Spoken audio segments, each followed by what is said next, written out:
Yebo. Alright, hayi njalo ayijiki. Injalo ayijiki uma isinje. Ngifuna mina mfethu uzibuze imibuzo eminingi.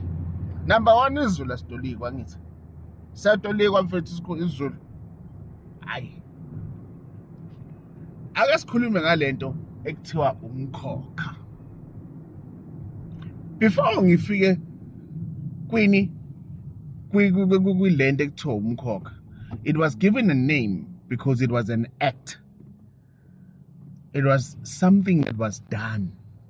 Angithi, it was an act. Something was done in order for this thing to be then given a name, so that should it be done again, we are able to identify ukuthi ukusunguleka kwalento yintoni. Hayi ngizonifaka esikoleni. Don't worry, ngisazongena nasekulapheni blind bashana bami. Alright, asingene kulento. 1, let us dissect le ndaba. Sihlube njengekhasi lika banana. Nina nithi ukuhlahluba is something else. Sazongena nakuyona. Vele ngizongena kuyona. Right? All right. Long leg. 1. Uma ukhokha wenzani? You are paying back, angithi? Earlier on, I spoke about isikweletu. Right? Isikweletu can come back as umkhokha as well. Because bafo dadewethu mele sikhokhe lesa sikweletu. Right? You need to settle the debt. You need to settle the debt. That's the reason why bulale umuntu wakomunye umuzi wafuna ukuphakama ngegazi lakhe, whether it was an actual murder or it was an attempted murder. Iyabuya leyo nto, by the way.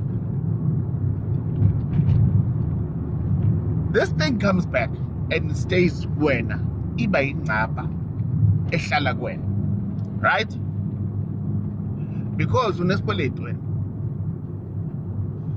wena awusasiyena ubanje isishigama untombazane A noma ngwazi bani kamlakho, right? Phela untombazane A ohamba nengcaba, ohamba nalesa stigma, nale nto ehleli wena ukuthi wena awuthembakele, wena unje. That's the reason why kunama practice abakhona mfethu. Kunama practices abakhona. What is a practice? It's something that has been done before to achieve a particular deed, right? Right? Which has been done before and perfected in order to achieve a particular goal. Angisho, that is a practice. That is why mawuthi uyi-striker ufuna ukukora amagoli, mele ngikufundise ukuthi uzolifaka kanjani nethini. You practice to do so that in an actual game you can then do it. Angithi, see mfowethu, that is why kunama practice abakhona, such as ukugeza muzi, ukugeza loya muntu, ukugeza ithongo, ukuhlawula, ukudingiswa. See, mina mfethu mangikhuluma ngezinto ngifuna ukuthi uhambe uyobuza kuphi emsamo wakho. Ngisuke ngifuna uhambe uyobuza emsamo wakho, ngoba mina ngiyena wakini, angifuni ukuba wakini, angeke ngisobe ngabo wakini. There's a reason why. Ngoba once was born lezi zinto lezi, was understand. That is when you start to realize ukuthi shit, kumele ngikhokhe. Othina njengomndeni sesisele nomkhokha. That is why it becomes repetitive because it was not concluded. Kumele lesa sikweletu senzenjani sikhokhwe. See? Ukanjani then comes within the practice that has to be done. And within that practice, mayinto sibheke iwumkhokha ayithinti wena wedwa, ithinta umsamo wakho.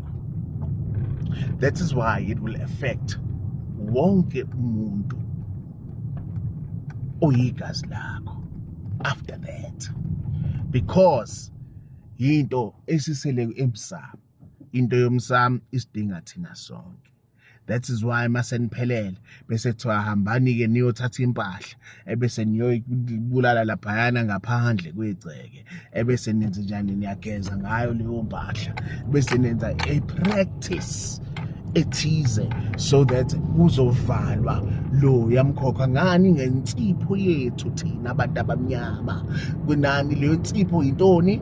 Umswane. Nani? Nohlanga lesihlabathi. Bye bye, bafethu niphile njalo, niyazijova my God.